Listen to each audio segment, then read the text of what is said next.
Namaskaram. My name is Ramesh Natarajan, and you have reached the GRDIS Gurukul Vidyalaya. We are an inclusive team, and we specially encourage ladies to chant, including Vedas. Atha Dashamodhyayah. Om Namah Chandikayai. Om Namah Chandikayai. Om Namah Chandikayai. Om Rishiruvacha. Om Rishiruvacha. Om Rishiruvacha. Nishumbhannihatan drishtva. Nishumbhannihatan drishtva. Nishumbhannihatan drishtva. Bhrataram pranasammitam. Bhrataram pranasammitam.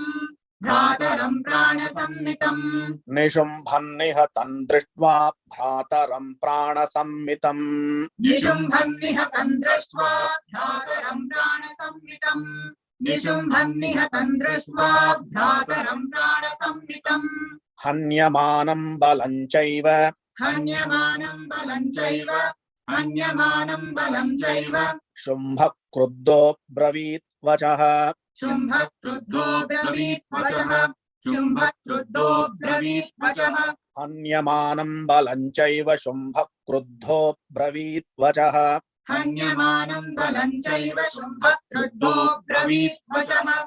Hanyamanam balam chaiva. Shumbha kruddho bravit vachaha. Balavale badushte tvam. Balavale padushte tvam.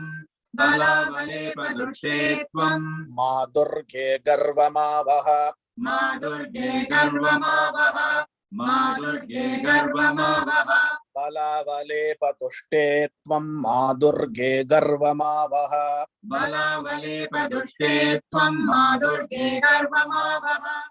Dear friends, very recently we have brought out our Durga Saptashti book.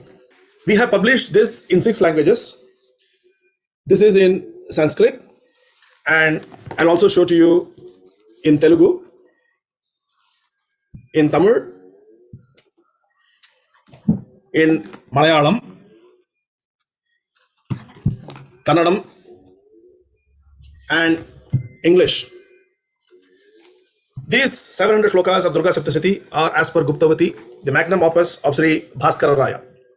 These books are available in Amazon, India, and if you are living in North America or anywhere else, you can always get someone to deliver it to you, buy it and post it to you.